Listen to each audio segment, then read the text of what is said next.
പിതാവിന്റെയും പുത്രന്റെയും പരിശുദ്ധാത്മാവിന്റെയും നാമത്തിൽ ആമേൻ. മരിച്ച വിശ്വാസികളുടെ ആത്മാക്കൾക്ക് തമ്പുരാന്റെ മനോഗുണത്താൽ മോക്ഷത്തിൽ ചേരുവാൻ ഇടയാകട്ടെ. പിതാവേ, ഈശോ മിശിഹാ കർത്താവിന്റെ വിലതീരാത്ത തിരിച്ചോരയെ കുറിച്ച് മരിച്ച വിശ്വാസികളുടെ മേൽ കരുണയുണ്ടായിരിക്കണമേ. സ്വർഗസ്ഥനായ ഞങ്ങളുടെ പിതാവേ, അങ്ങയുടെ നാമം പൂജിതമാകണമേ. അങ്ങയുടെ രാജ്യം വരണമേ.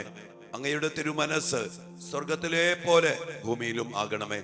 അന്നു വേണ്ട ആഹാരം ഇന്ന് ഞങ്ങൾക്ക് തരണമേ. ഞങ്ങളോട് തെറ്റ് ചെയ്യുന്നവരോട് ഞങ്ങൾ ക്ഷമിക്കുന്നത് പോലെ ഞങ്ങളുടെ തെറ്റുകൾ ഞങ്ങളോടും ക്ഷമിക്കണമേ. ഞങ്ങളെ പ്രലോഭനത്തിൽ ഉൾപ്പെടുത്തരുതേ, തിന്മയിൽ ഞങ്ങളെ രക്ഷിക്കണമേ. എന്തുകൊണ്ടെന്നാൽ രാജ്യവും ശക്തിയും മഹത്വവും എന്നേക്കും അങ്ങയുടേതാകുന്നു. ആമേൻ. ഇവിടെ ദൈവമക്കളെ, കർത്താവിന് വലിയ സ്നേഹത്തോർത്ത് നമുക്ക് നന്ദി പറയും. ഈ ദിവസങ്ങളൊക്കെ നമ്മുടെ കുടുംബത്തിൽ നിന്ന്, പാരമ്പര്യത്തിൽ നിന്ന് പല വിധത്തിൽ മരിച്ചുപോയ നമ്മുടെ പ്രിയപ്പെട്ടവരെ സമർപ്പിച്ച് പ്രാർത്ഥിക്കുകയും കർത്താവിന്റെ വലിയ കരുണയ്ക്കായിട്ട് അവരെയും നമ്മുടെ കുടുംബത്തെയും നമ്മുടെ തലമുറയെയും നമ്മൾ സമർപ്പിച്ച് പ്രാർത്ഥിക്കണം.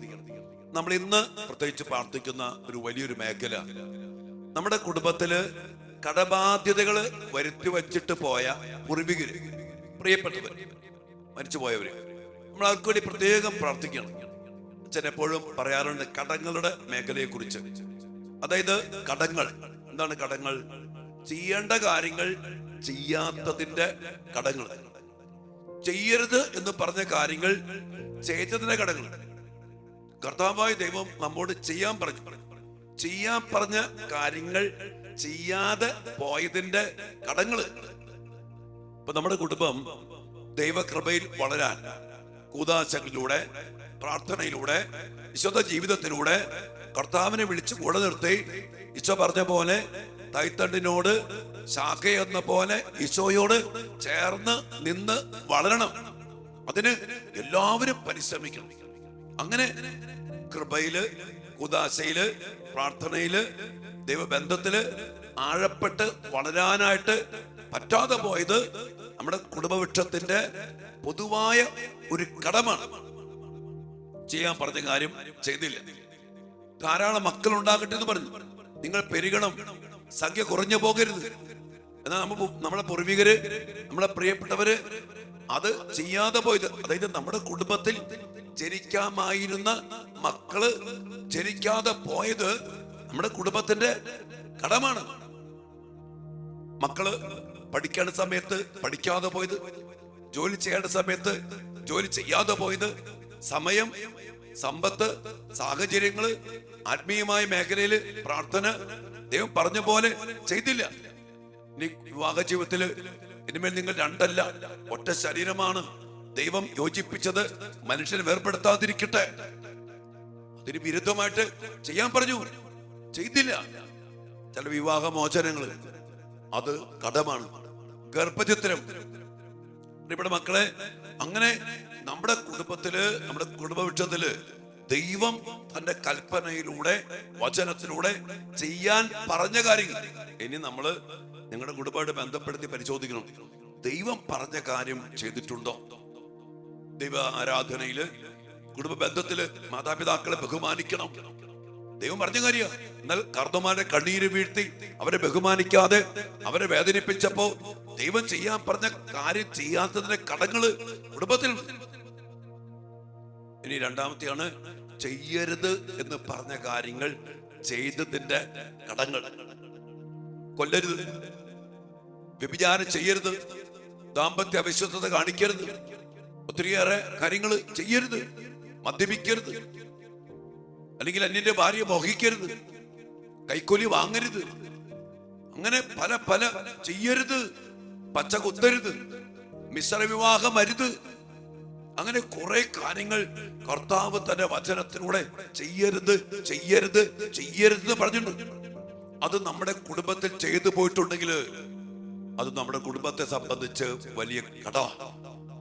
നമ്മൾ വിശുദ്ധ കുർബാനയില് ഒരു വലിയ നിയോഗം വെച്ച് പ്രാർത്ഥിക്കുന്ന മേഖലയാണ് കടങ്ങളുടെ പൊറുതി, പാപത്തിന്റെ മോചനം. നമ്മുടെ കുടുംബത്തിന് വേണ്ടി മക്കളെ ശരിക്കും പ്രാർത്ഥിക്കണം. കാരണം നമ്മുടെ കുടുംബത്തിലേക്കൊക്കെ നോക്കുമ്പോ നമ്മുടെ പൂർവികര്, മരിച്ചുപോയവര് ചെയ്യാൻ പറഞ്ഞ കാര്യങ്ങൾ ചെയ്യാത്തതിന്റെ കടങ്ങൾ കുമിഞ്ഞു കിടക്കുന്നുണ്ട്. ചെയ്യരുതെന്ന് പറഞ്ഞ കാര്യങ്ങൾ ചെയ്തു കൂട്ടിയതിന്റെ കടങ്ങള് കുമിഞ്ഞു കിടക്കുന്നുണ്ട്. നമുക്കറിയാം, നമ്മുടെ കാരണവന്മാര് എന്തെങ്കിലും സമ്പാദിച്ചു പോയിട്ടുണ്ടെങ്കിൽ ചെയ്യാൻ പറഞ്ഞ കാര്യങ്ങൾ ചെയ്തു. ദൈവത്തിന്റെ കൃപ, ദൈവബന്ധം, ആ ഒരു ചൈതന്യം, ആ ഒരു ശക്തി നമ്മുടെ കുടുംബത്തിൽ നിറയും. അത് നിറഞ്ഞു കവിയും. ഇനി ചെയ്യരുതെന്ന് പറഞ്ഞ കാര്യം ചെയ്യാതെ ജീവിച്ചാലോ ദൈവ സാന്നിധ്യം, ദൈവബന്ധം, ദൈവകൃപ നമ്മുടെ കുടുംബത്തിൽ വളരും. അത് ഭയങ്കര നേട്ടമാ, അത് സമ്പാദ്യമാ, അത് കൃപയുടെ നിറവാ, കർത്താവിന്റെ ശക്തിയാ, സാന്നിധ്യമാ. ദൈവബന്ധത്തിൽ നിന്നുള്ള ആഴമായ കൃപയുടെ സമൃദ്ധിയിൽ നിന്ന് ധാരാളം ഫലങ്ങൾ പുറപ്പെടുവിക്കാൻ നമ്മുടെ കുടുംബത്തിന്, മക്കൾക്ക്, തലമുറയ്ക്ക് സാധിക്കും. ചെയ്യാൻ പറഞ്ഞ കാര്യങ്ങൾ ചെയ്തു, ചെയ്യരുതെന്ന് പറഞ്ഞ കാര്യങ്ങൾ ചെയ്യാതിരുന്നു. നമ്മുടെ കുടുംബം, നമ്മുടെ തലമുറ, നമ്മുടെ പൂർവികർ ജീവിച്ചിട്ടുണ്ടെങ്കിൽ അതിന്റെ സമ്പത്ത്, അതിന്റെ അനുഗ്രഹം, അതിലൂടെ ലഭിച്ച കൃപ, അതിലൂടെ ലഭിച്ച ദൈവാനുഗ്രഹം, ദൈവബന്ധം നമ്മുടെ തലമുറയെയും നമ്മയും ഒത്തിരിയേറെ വളർത്തും. എന്നാൽ ഈ രണ്ട് കാര്യങ്ങൾ ചെയ്യാൻ പറഞ്ഞ കാര്യം ചെയ്യാതെയും ചെയ്യരുതെന്ന് പറഞ്ഞ കാര്യങ്ങൾ ചെയ്തും വരുത്തി വെച്ച കടങ്ങൾ കടബാധ്യതയാണ്. ഇന്ന് നമുക്കറിയാം, നമ്മുടെ കാരണവന്മാര് ചെയ്യാൻ പറഞ്ഞ കാര്യം ചെയ്തും ചെയ്യരുതെന്ന് പറഞ്ഞ കാര്യം ചെയ്യാതിരുന്നും സമ്പാദിച്ചിട്ടുണ്ടെങ്കിൽ നമ്മുടെ കുടുംബത്തെ സംബന്ധിച്ച് ഭയങ്കര സമ്പാദ്യമാ, കൃപയുടെ ഭണ്ഡാരം സമ്പാദ്യമാ. നമുക്കറിയാം, നമ്മുടെ കാരണവന്മാര് ഒരു 10 ലക്ഷം രൂപയോ നിങ്ങൾ സമ്പാദിച്ചു പോയിട്ട് നടന്നു. അതാർക്ക് അവകാശം? നമുക്കാണ് അവകാശം. സമ്പാദിച്ചു വച്ചത് അതിന്റെ മേൽ നമുക്ക് അവകാശമുണ്ട്, നമ്മുടെ മക്കൾക്ക് അവകാശമുണ്ട്, നമ്മുടെ കുടുംബ തലമുറകൾക്ക് അവകാശമുണ്ട്. അതുപോലെ തന്നെ കടം വെച്ചിട്ടുണ്ടോ, കടബാധ്യത വരുത്തിയിട്ടുണ്ടോ, ആ കടബാധ്യതയുടെ മേൽ, ആ കടത്തിന്റെ മേൽ നമുക്ക് ഉത്തരവാദിത്വമുണ്ട്. ആ കടം നമുക്കും അവകാശപ്പെടുക. കടമുണ്ടെങ്കിൽ എന്താണ്? കടത്തിന്റെ മേൽ ഒരു അധികാരിയുണ്ട്. അത് പിശാചാണ്. അത് നമ്മെ കടബാധ്യത, ജപ്തി, തകർച്ച, നഷ്ടങ്ങള്, പിന്നെ രോഗങ്ങള്, പല പല ബന്ധനങ്ങള്, പല പല കെട്ടുകള്, പിന്നെ അതിൽ നിന്നും ഒരു ഉയർച്ചയില്ല. അതുകൊണ്ട് പ്രിയപ്പെട്ട മക്കളെ, നമ്മുടെ കുടുംബവൃക്ഷത്തിലെ കടങ്ങളുടെ പൊറുതിക്ക് വേണ്ടി നമ്മൾ ശക്തമായി പ്രാർത്ഥിക്കണം. ഈശോ വന്നത് കടങ്ങളൊക്കെ വീട്ടാനാ. എല്ലാ കടങ്ങളും വീട്ടി കർത്താവെല്ലാം പൂർത്തിയാക്കി. ഈശോ കുരിശിൽ പറഞ്ഞില്ലേ, മക്കളെ എല്ലാം പൂർത്തിയായിരിക്കുന്നു. എല്ലാ കടങ്ങളും വീട്ടി, എല്ലാ ബാധ്യതകളും നീക്കി, പാപങ്ങൾ നീക്കി, അതിന്റെ ഉത്തരവാദിത്തങ്ങൾ നീക്കി, അതിന്റെ ശിക്ഷകൾ നീക്കി, അതിന്റെ മുറിവുകൾ നീക്കി. ഈശോ നമുക്ക് വേണ്ടി കുരിശിൽ മരിക്കുമ്പോ, ബലിയർപ്പിക്കുമ്പോ, ആ ബലിയാണ് മക്കളെ കടങ്ങളുടെ പൊറുതി, പാപങ്ങളുടെ മോചനം. വിശുദ്ധ കുർബാനയില് പല സ്ഥലത്തും നമ്മൾ പ്രാർത്ഥിക്കുന്ന വലിയ പ്രാർത്ഥനയാണ്. കടങ്ങളുടെ പൊറുതിക്കും പാപങ്ങളുടെ മോചനത്തിന് കാരണമാകട്ടെ. അവസാന കുർബാനയുടെ സമാപനം വിശുദ്ധീകരണത്തിന്റെ ബലിപീഠമേ സ്വത്ത് എന്ന് പറഞ്ഞിട്ട് സിറോ മലബാർ ആരാധന ക്രമത്തിൽ പറയും, ഞങ്ങളുടെ കർത്താവിന്റെ കബരുടെ സ്വസ്തി, അങ്ങ് ഞങ്ങൾ സ്വീകരിച്ച കുർബാന കടങ്ങളുടെ പൊറുതിക്കും പാപങ്ങളുടെ മോചനത്തിനും കാരണമാകട്ടെ എന്ന് പറഞ്ഞ് നമ്മൾ പ്രാർത്ഥിക്കുന്നുണ്ട്. എന്റെ പ്രിയപ്പെട്ട മക്കളെ, ഇത് നമ്മുടെ കുടുംബ വൃക്ഷത്തിൽ പ്രാർത്ഥിക്കുന്നു. ഈ കടബാധ്യതകളുടെ ഒരു ബാധ്യത ഇത് നമ്മുടെ ജീവിതത്തിലും നമ്മുടെ മക്കളിലും കുടുംബത്തിലും ഉണ്ട്. അപ്പൊ നമ്മുടെ മക്കളിൽ നിന്നും ഈ കടബാധ്യതകളൊക്കെ നീക്കുന്ന കർത്താവിന്റെ ബലി അതുപോലെ സ്വന്തമാക്കി, ദൈവത്തിന്റെ കരുണ അതുപോലെ സ്വന്തമാക്കി, കടങ്ങളുടെ മേഖലയിൽ നിന്ന് ഒരു മോചനത്തിന് വേണ്ടി നമുക്ക് ശക്തമായിട്ട് പ്രാർത്ഥിക്കണം. അതിനുവേണ്ടി യോഗം വെച്ച് വിശുദ്ധ കുർബാന അർപ്പിക്കുക. ദിവ്യകാരുണ്യ സന്നിധിയിൽ പോയിരുന്ന് കർത്താവെ, ഓരോ കടങ്ങളുടെ മേഖലയിൽ പറ്റുമെങ്കിൽ ഈ മേഖലയൊക്കെ ഒന്ന് പരിശോധിച്ച് നോക്കിയോ. ഇനി അല്ലെങ്കിൽ ഉണ്ട് മക്കളെ, നമ്മളൊക്കെ ആരാ ദൈവം ചെയ്യാൻ പറഞ്ഞ കാര്യങ്ങൾ ചെയ്തിട്ട് ജീവിക്കുന്ന, ചെയ്യരുതെന്ന് പറഞ്ഞ കാര്യങ്ങൾ ചെയ്യാതിരിക്കുന്നത് ആരൊക്കെയുള്ള മക്കളെ? വളരെ ചുരുക്കം പേരുള്ളൂ. അതുകൊണ്ട് നമുക്ക് ഈ മേഖലകൾക്ക് വേണ്ടി, കർത്താവിന്റെ കരുണയ്ക്ക് വേണ്ടി, കർത്താവ് അതിനു വേണ്ടി വന്ന മക്കളെ, കടങ്ങൾ നമ്മുടെ മേലുണ്ടാവാൻ പാടില്ല, കടങ്ങൾ നമ്മുടെ കുടുംബത്തിന് മേലുണ്ടാകാൻ പാടില്ല, കടങ്ങൾ നമ്മുടെ തലമുറയെ സ്വാധീനിക്കാൻ പാടില്ല. ഈ കടങ്ങൾ കിടക്കുന്നത് കൊണ്ടാണ് പലതിലും ബാധ്യതയും കെട്ടും ബന്ധനവും ഒക്കെ നമ്മെ കീഴ്പ്പെടുത്തുന്നത്. അതുകൊണ്ട് നമുക്ക് കടങ്ങളുടെ പൊറുതിക്കായിട്ട് ഇന്ന് പ്രത്യേക നിയോഗം വെച്ച് പ്രാർത്ഥിക്കാം. നമ്മുടെ കരുണയുടെ ജപമാലയൊക്കെ പ്രാർത്ഥിക്കുമ്പോൾ ഈശോയുടെ അതിദാരുണമായ പീഡാസഹനങ്ങളെ കുറിച്ച് ഞങ്ങളുടെ മേലും ഞങ്ങളുടെ കുടുംബത്തിന്റെ മേലും കരുണയായിരിക്കണമെന്ന് പറഞ്ഞ് പ്രാർത്ഥിക്കുമ്പോൾ ഈ കടബാധ്യതകളെ ഒന്ന് നിയോഗം വെച്ച് കണ്ടെത്തി സമർപ്പിച്ച് പ്രാർത്ഥിക്കുക. കർത്താവിന്റെ വലിയ കരുണ നമുക്ക് നൽകപ്പെടുന്നത് കടങ്ങൾ വെട്ടിക്കൊണ്ടും കടങ്ങൾക്ക് പൊറുതി നൽകിക്കൊണ്ടുമാണ് മക്കളെ സ്വന്തമാക്കിയെടുക്കാൻ നമുക്കിടയാകട്ടെ. ദിവ്യകാരുണ്യ സ്ഥാനത്തിൽ അല്പസമയം നമുക്ക് കർത്താവിന്റെ മഹാകരുണയ്ക്ക് വേണ്ടി പ്രാർത്ഥിച്ചുകൊണ്ട് കർത്താവ് ഞങ്ങളുടെ ആത്മാക്കളുടെ മേല്, പൂർവികരുടെ മേല്, കടം വരുത്തി വെച്ചവരുടെ മേൽ, അറിവില്ലായ്മ കൊണ്ട് ചെയ്തു പോയ പാപങ്ങളും, ചെയ്യാൻ പറഞ്ഞത് ചെയ്യാതെയും ചെയ്യരുതെന്ന് പറഞ്ഞ കാര്യം ചെയ്തും ഞങ്ങളുടെ പ്രിയപ്പെട്ടവർ ചെയ്തു കൂട്ടിയ അല്ലെങ്കിൽ വന്നുപോയ വീഴ്ചകൾ കരുണയോടെ കർത്താവെ ഏറ്റെടുക്കണമെന്ന് പ്രാർത്ഥിച്ചുകൊണ്ടും ആ കടങ്ങൾ ഏറ്റെടുത്തുകൊണ്ട് ഞങ്ങളെയും ഞങ്ങളുടെ മക്കളെയും കടബാധയിൽ നിന്ന് മോചിപ്പിക്കണമെന്ന് പ്രാർത്ഥിച്ചുകൊണ്ടും അവിടുത്തെ കരുണയ്ക്ക് വേണ്ടി നമുക്ക് ഏറ്റവും എളിമയോടെ ദാഹത്തോടെ പ്രാർത്ഥിക്കാൻ വിശദം എല്ലാവരെയും അനുഗ്രഹിക്കട്ടെ മക്കളെ. ആമേൻ. പരിശുദ്ധ പരമ ദിവ്യകാരുണ്യ ഈശോയ്ക്ക് നേരവും ആരാധനയും സ്തുതിയും പുകഴ്ചയും ഉണ്ടായിരിക്കട്ടെ. ഓ ദിവ്യകാരുണ്യ ഈശോയെ, മരിച്ചുപോയ ഞങ്ങളെല്ലാ പ്രിയപ്പെട്ടവരെയും അങ്ങേ തിരുസ്ഥാനത്തിലേക്ക് ഞങ്ങൾ സമർപ്പിച്ച് പ്രാർത്ഥിക്കുന്നു. ഈ നവംബർ മാസത്തില് ശുദ്ധീകരണാത്മാക്കളുടെ മേല്, മരിച്ചുപോയ ഞങ്ങളുടെ പ്രിയപ്പെട്ടവരുടെ മേല് അങ്ങ് ചൊരിയാൻ കരുണയായിരിക്കുന്ന അവിടുത്തെ വലിയ സ്നേഹത്തെയോർത്ത് ഞങ്ങൾ അങ്ങേ ആരാധിക്കുന്നു. കർത്താവ്, ഞങ്ങളുടെ കുടുംബവൃക്ഷത്തിൽ നിന്ന് മരിച്ചുപോയ എല്ലാ മക്കളെയും, ശുദ്ധീകരണ സ്ഥലത്തായിരിക്കുന്ന എല്ലാ പ്രിയപ്പെട്ടവരെയും, പ്രത്യേകിച്ചും ഈശോയെ ആരോരും പ്രാർത്ഥിക്കാനില്ലാത്ത എല്ലാ ശുദ്ധീകരണാത്മാക്കളെയും ഞങ്ങൾ തിരുമുമ്പിലേക്ക് സമർപ്പിച്ച് പ്രാർത്ഥിക്കുന്നു. കർത്താവെ, കരുണയായിരിക്കണമേ എന്ന് ഞങ്ങളുടെ പ്രിയപ്പെട്ടവർക്ക് വേണ്ടി ഞങ്ങൾ യാചിക്കുന്നു. ഈശോയെ, പാവപ്പെട്ട മക്കള് അറിഞ്ഞും അറിയാതെയും വന്നുപോയ വീഴ്ചകള്, കുറവുകള് എല്ലാം കരുണയോടെ ഏറ്റെടുത്ത് കരുണയായിരിക്കണമേ ഈശോയെ. ഇന്ന് പ്രത്യേകിച്ചും കർത്താവെ, കടങ്ങളുടെ പുറത്തേക്ക് വേണ്ടി ഞങ്ങള് ഞങ്ങളുടെ കുടുംബത്തിന് വേണ്ടി പ്രാർത്ഥിക്കുകയാണല്ലോ. കർത്താവ്, ഞങ്ങളുടെ പൂർവികര്, മരിച്ചുപോയ പ്രിയപ്പെട്ടവര് അങ്ങ് ചെയ്യാൻ പറഞ്ഞ കാര്യങ്ങൾ ചെയ്യാതെയും ചെയ്യരുതെന്ന് പറഞ്ഞ കാര്യങ്ങൾ ചെയ്തും ഞങ്ങളുടെ കുടുംബത്തിലേക്ക്, ഞങ്ങളുടെ തലമുറയിലേക്ക് കുട്ടി വച്ചിരിക്കുന്ന കടബാധ്യതയുടെ കൂമ്പാരത്തെ ഞങ്ങൾ കാണുന്നു. കർത്താവെ, എണ്ണിയാൽ തീരാത്ത കടബാധ്യതകള് ഈ മേഖലയില് വരുത്തി വെച്ചിട്ടുണ്ടെന്ന് ഞങ്ങൾക്കറിയാം. ഈശോയെ, ഞങ്ങളുടെ കുടുംബത്തിൽ വന്നിട്ടുള്ള ഈ കടങ്ങളെ അങ്ങ് ഏറ്റെടുക്കണമേ.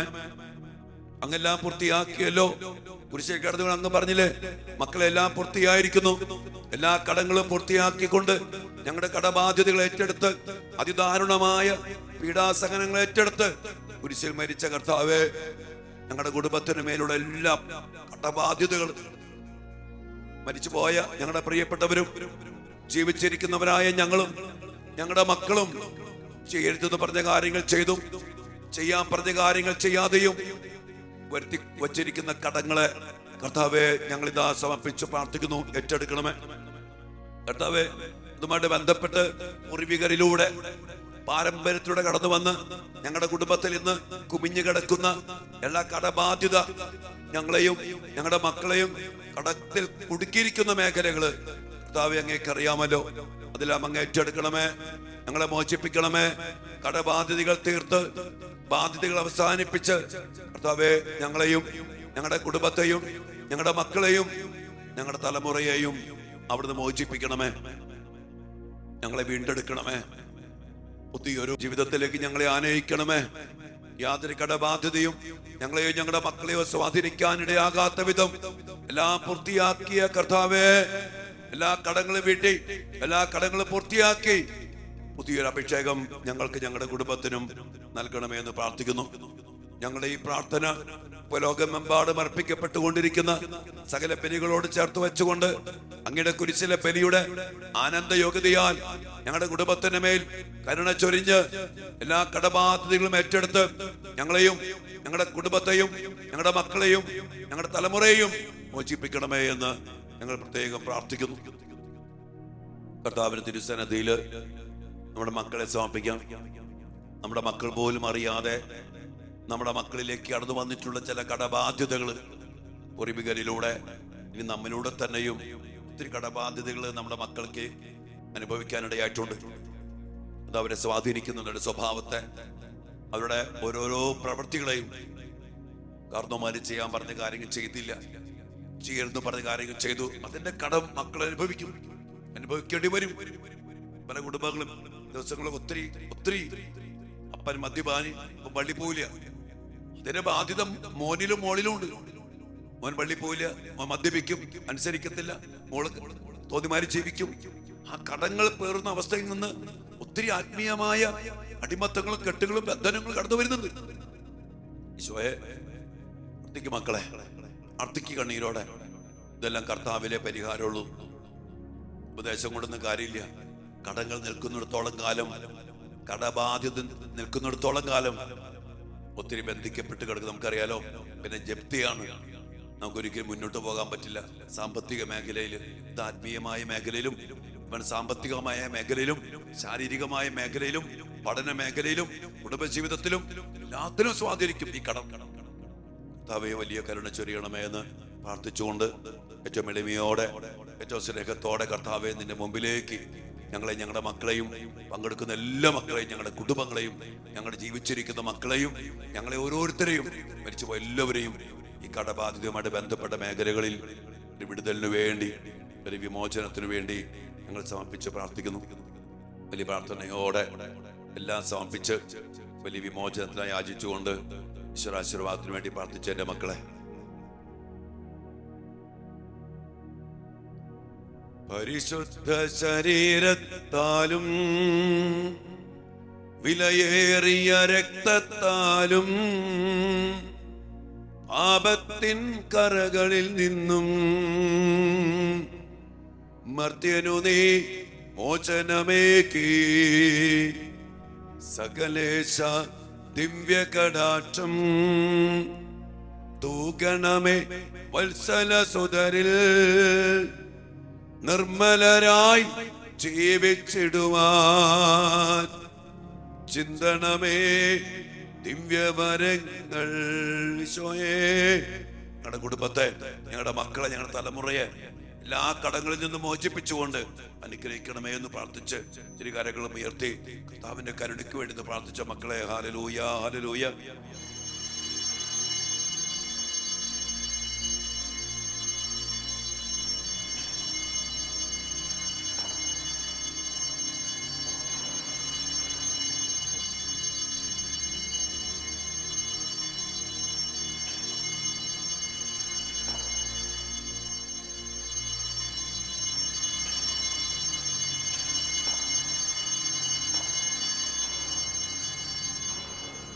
പരിശുദ്ധ പരമ ദിവ്യകാരുണ്യ ഈശോയ്ക്ക് നേരവും ആരാധനയും സ്തുതിയും പുകഴ്ചയും ഉണ്ടായിരിക്കട്ടെ.